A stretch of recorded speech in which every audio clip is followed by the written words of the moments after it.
लोकसभा चुनाव के बाद 2 राज्यों में चुनाव हुए, जिसमें हरियाणा में भाजपा और कांग्रेस आमने सामने आए। बाजी भाजपा के पक्ष में रही और कांग्रेस लगातार तीसरी बार हरियाणा में विधानसभा चुनाव हार गई। जबकि चुनाव के नतीजों से पहले तक कांग्रेस सरकार बनाने के लिए पूरे आत्मविश्वास में दिख रही थी, लेकिन रिजल्ट उलट गया। इस हार से कांग्रेस के लिए हरियाणा में तो सपने टूटे ही, दूसरे राज्यों पर भी इसका बड़ा असर दिख रहा है। दरअसल आने वाले कुछ हफ्तों में महाराष्ट्र में भी विधानसभा चुनाव होना है, जहां भाजपा के खिलाफ कांग्रेस अपने गठबंधन के साथ लड़ेगी। लेकिन हरियाणा में हार के बाद अब कांग्रेस को उसके साथी दलों ने आंखें दिखानी शुरू कर दी है। शुरुआत उद्धव ठाकरे की ओर से की गई है। पार्टी ने कांग्रेस की साख पर सीधे सवाल उठाए हैं। उद्धव ठाकरे के पार्टी की राज्यसभा सांसद प्रियंका चतुर्वेदी ने कांग्रेस पर निशाना साधते हुए कहा कि भाजपा से सीधी टक्कर में कांग्रेस पिछड़ ही जाती है, इसलिए कांग्रेस को अपनी रणनीति पर विचार करना चाहिए। साथ ही प्रियंका चतुर्वेदी ने क्या कुछ कहा, आप इस वीडियो में देखें।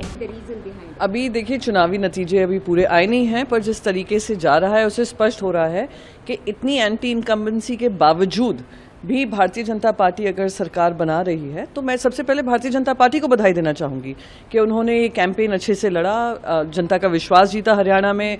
डिस्पाइट एंगर वोट भी उन्हीं को गए, यानी विश्वास बनाए रखा कि बीजेपी में विश्वास बनाए रखा है।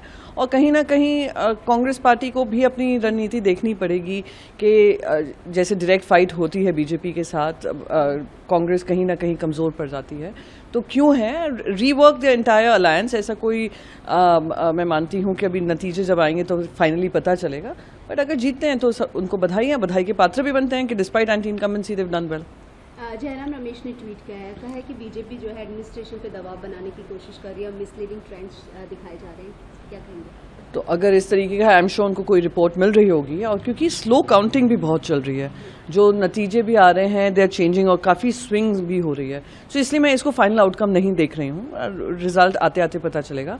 पर अगर इस तरीके का दबाव बन रहा है तो कहीं ना कहीं जो पूरा इलेक्शन कमीशन मशीनरी है, जिनको एक इंडिपेंडेंट चुनाव, फियरलेस जो चुनाव होते हैं, फियर फ्री हो और आई वुड से फेयर हो, ये होना ज़रूरी है। तो I think it's worth looking at कि अगर हो रहा है, दबाव पड़ रहा है, तो कौन दबाव डाल रहा है, क्यों इस तरीके की मिसलीडिंग ट्रेंड्स दिखाए जा रहे हैं। पर जो भी होगा अब जनता के सामने आ ही जाएगा कुछ घंटों में। मैम, स्वाति मालीवाल ने भी ट्वीट करा है और मुझे मेरे ऊपर आरोप लगाए जाते थे, लेकिन आप देख सकते हैं आम आदमी पार्टी ने वोट काटने का काम किया। वो अपनी पार्टी के अंदर ही बात कर लें इस बारे में तो ज़्यादा ठीक रहेगा। आम आदमी पार्टी से वो खुद हैं, आम आदमी पार्टी पे ट्विटर पे आरोप लगा रही हैं, तो उम्मीद करती हूँ कि जो भी इनकी पार्टी के जो भी उनकी फीलिंग्स हैं, she will express it in the forum she should be rather than tweeting it. Ma'am, एक और सवाल, महाराष्ट्र में चुनाव होने, ऐसे में इसका महाराष्ट्र चुनाव पर कितना असर है? देखिए, महाराष्ट्र चुनाव जो हो रहे हैं वो उन मुद्दों पे हो रहे हैं जो हरियाणा से बहुत अलग हैं। आपने 2 राज्य स्तर की पार्टियों को तोड़ने का काम किया, आपने परिवारों को फोड़ने का काम किया, आपने परिवारों में दरार की है, और किसके लिए? सिर्फ सत्ता पाने के लिए। आपने इलेक्शन कमीशन को मिसयूज़ किया, आपने कॉन्स्टिट्यूशन को मिसयूज़ किया, आपने डेमोक्रेसी के जो मूलभूत, जो खुद सुप्रीम कोर्ट ने कहा है जो फाउंडेशन है, उसको ख़त्म करने का काम किया। पहले तो वो एक बहुत भारी मुद्दा है। दूसरा मुद्दा ये है महाराष्ट्र में कि जो इंडस्ट्रीज़ महाराष्ट्र की हैं, और महाराष्ट्र देख रहा है, वो महाराष्ट्र से उठाकर दूसरे राज्यों में ले जा रही हैं।